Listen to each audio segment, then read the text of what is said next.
السلام علیکم ورحمۃ اللہ وبرکاتہ۔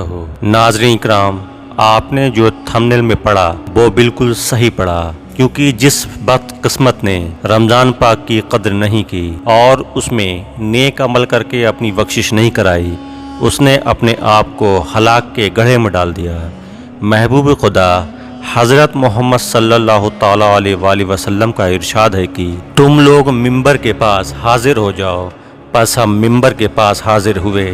جب حضور اقدس حضرت محمد مصطفیٰ صلی اللہ تعالیٰ علیہ وآلہ وسلم ممبر کے پہلے درجے پر چڑھے تو فرمایا آمین۔ جب دوسرے درجے پر چڑھے تو فرمایا آمین، اور جب تیسرے درجے پر چڑھے تو فرمایا آمین۔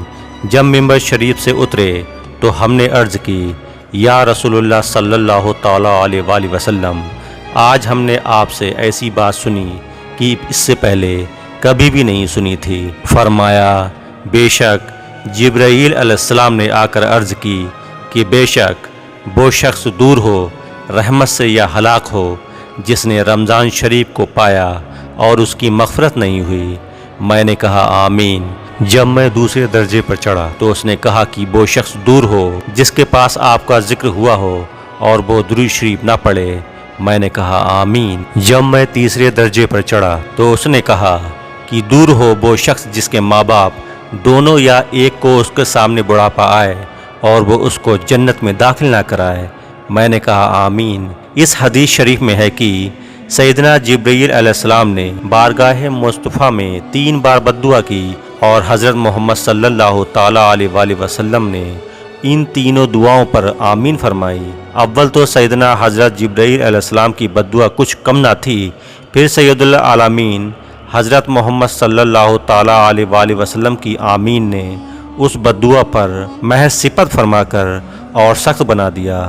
اللہ کریم اپنے حبیب پاک حضرت محمد صلی اللہ تعالیٰ علیہ وآلہ وسلم کے صدقے میں ہم گناہ گاروں کو ان تینوں بددعاؤں سے محفوظ فرمائے، آمین۔ ورنہ ہلاکت میں کیا شک بشبہ ہے۔ ایک شخص جس کے لیے بددعا کی گئی وہ ہے کہ جس کے پاس حضور سراپا نور سید عالم صلی اللہ تعالیٰ علیہ وآلہ وسلم کا نام لیا جائے اور وہ آپ پر درود شریف نہ پڑھے تو ایسا شخص اپنے آپ کو ہلاکت کے گڑھے میں ڈالتا ہے اور اللہ بزرگ بابرتری کی رحمت سے دور ہو جاتا ہے۔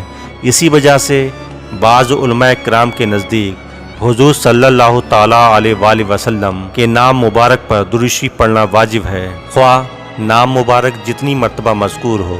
اس کے علاوہ حدیث شریف میں ایسے شخص کو شکی اور وکیل لوگوں کی فہرست میں داخل کیا گیا ہے۔ ایک حدیث پاک میں یہاں تک وارد ہے کہ ایسا شخص رحمت العالمین حضرت محمد صلی اللہ تعالیٰ علیہ وآلہ وسلم کے جمال پاک کی زیارت سے محروم رہے گا جب مسلمان آپ کی زیارت سے مشرف ہوں گے۔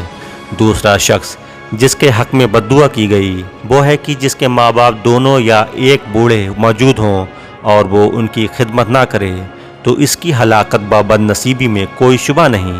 ایک حدیث شریف میں ہے کہ فرمانبردار بیٹے کی محبت کی نگاہ والد کی طرف ایک مقبول حج کا ثواب رکھتی ہے۔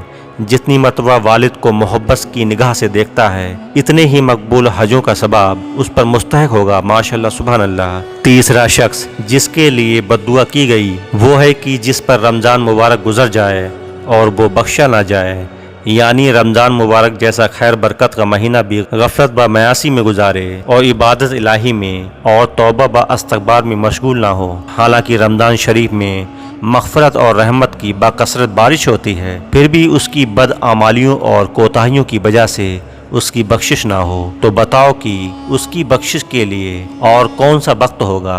لہٰذا ایسے شخص کی ہلاکت میں کیا تعامل ہے۔ اس میں حکایت ہے کہ بخارا شہر میں ایک مجوسی کا لڑکا رمضانوں میں مسلمانوں کے بازار میں کھلے عام کھانا کھا رہا تھا۔ مجوسی باپ نے یہ دیکھ کر اس کے منہ پر تماشا مارا اور سخت ناراض ہو گیا۔